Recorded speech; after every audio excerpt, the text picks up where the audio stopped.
Hello, writers, and welcome to week number 2 of English 101 College Composition. I'm really glad you're here.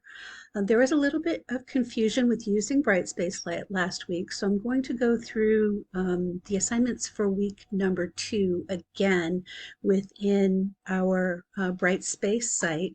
So right now it's hidden, but once it's open, you on your Brightspace will see week number 2, and you will be able to access that week by clicking on week number 2. And you will see that I have added the assignment grid. So when you click on this link right here, it will open up and give you this week's assignments in grid form, just like it is on the syllabus. It's just taken right out of the syllabus and separated so you know just what's due this week. It's not so much clutter and trying to figure out which line is which for this week from the main syllabus. I've also given you assignment number 3, and when you open assignment 3, that is going to give you, your marching orders for assignment number 3. I want to clarify that with the reading and annotating, you do not have to submit those to me. Those are made for you so that you're going to be able to go back as we're writing more and more throughout the semester.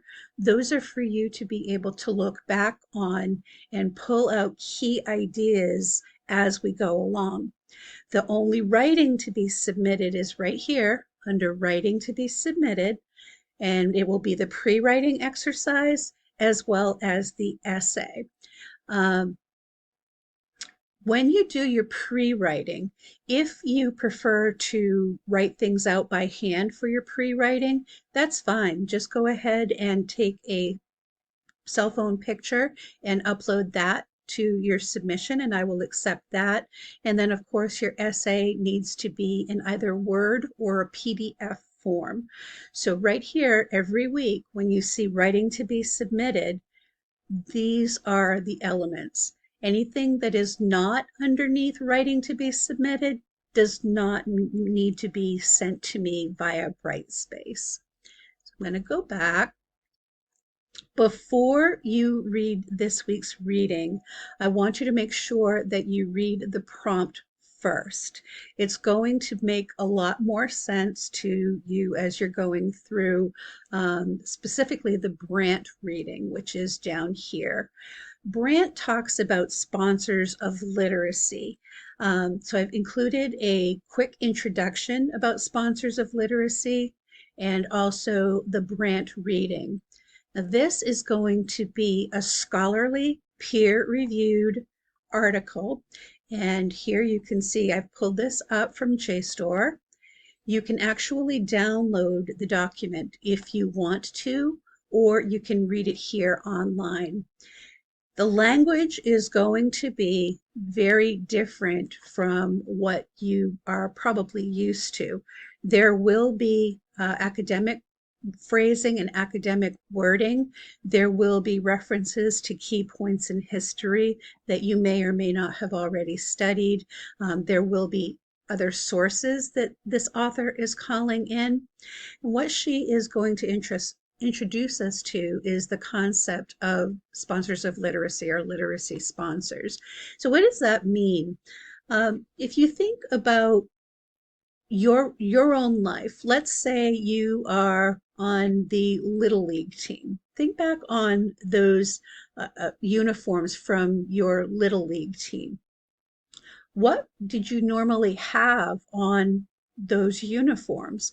And did different teams have different things? What were those items? Usually you'll have somebody from the community or a company from the community that is sponsoring your Little League team. And what they're doing is they're supporting the Little League team in turn for the Little League team essentially promoting them. So if you are, let's say, a butcher, excuse me, a butcher's shop that has supported a Little League team, you might have something like Bob's Burgers on the Little League uniform. And then in the flyers that you sometimes get, you'll have Bob's Burgers and the location of Bob's Burgers and the telephone number for Bob's Burgers and the website for Bob's Burgers. All of those words, that literacy is being used in exchange for something. So the sponsor gets something for doing the sponsoring, but the person who is being sponsored, the Little League person, is also getting support and a uniform and all of that good stuff in exchange for using that literacy. When you think about how you gain your literacy skills, there's always going to be a sort of reciprocal give and take to that.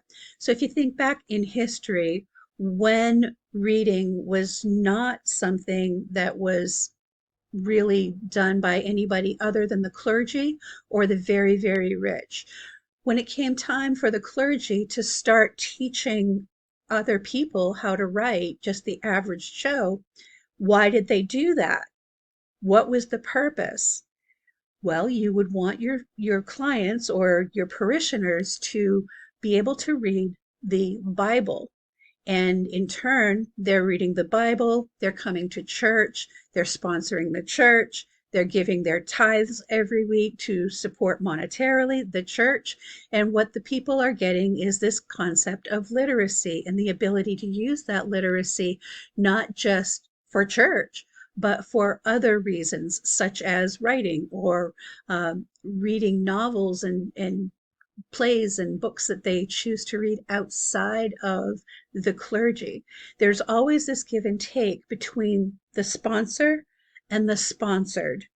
And the literacy that goes into that pervades our lives all the time in the modern era. If you think about anything that you do in life, there is a give and take that has a sponsorship element. Schools and students, that's a sponsorship element. Your teachers are giving you the knowledge, and what are they getting in return? They're getting a paycheck. So there are all kinds of different literacy sponsors in our lives, and that's what Brant talks about in this essay. It's a little bit on the dense side, and you will want to take a few extra minutes to read that over. Don't breeze right through it, and you might want to read it twice. And then we have the Naming What We Know book link, and you're going to open that, and it will open to the library webpage. Click Full Text Online, and then your campus affiliation, and it will give you the book itself. So we want to read the book online, and you are going to find the threshold concepts. So you come down here and click Threshold Concepts, and it will bring you right there. The first reading from Threshold Concepts that you have for this week are Kenneth Rusin, Writing is a Social and Rhetorical Activity, as well as Andrea Lunsford. Come on. Writing addresses, invokes, and or creates audiences. Now, Andrea Lunsford is going to introduce this concept of the rhetorical triangle, and that is comprised of the writer, the audience, and the text.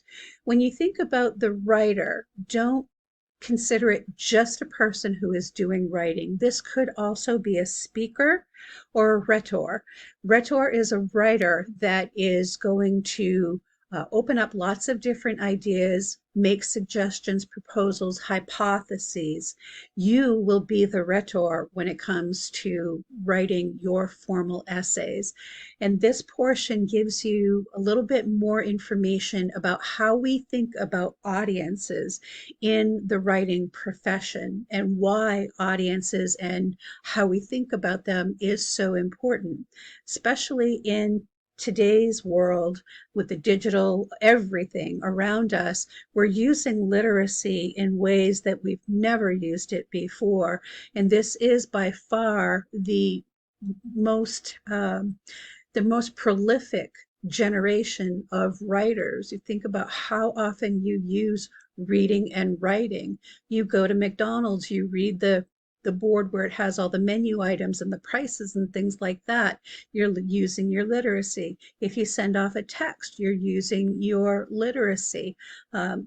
Writing a letter, if you decide to do that, like some people used to do in the old times, that's using your literacy. And you are writing or reading as a specific audience or for a specific audience. And that's really important to keep in mind when you are doing your writing.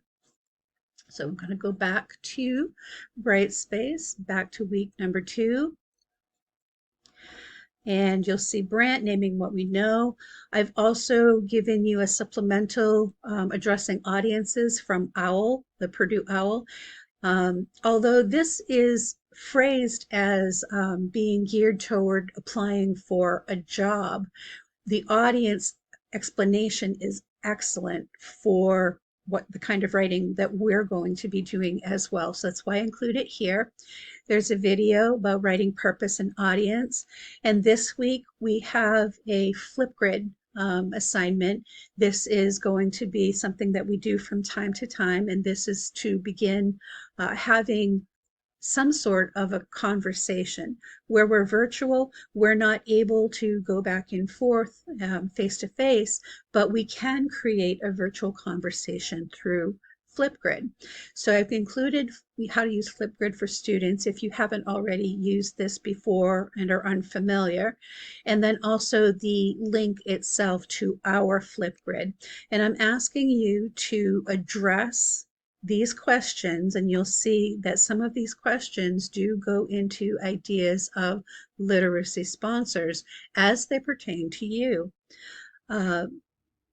This is going to help you with your next assignments, which are going to ask you to think about your own literacy experiences and how those experiences have been supported by different people, not just your parents or the church or your school system or your little league team, but everything else out there that you possibly use. Think about your 4-H club if you happen to be in 4-H. How do they use literacy skills, and how do you use literacy skills in 4-H? Have you used literacy skills for Boy Scouts or Girl Scouts? How about your sports team?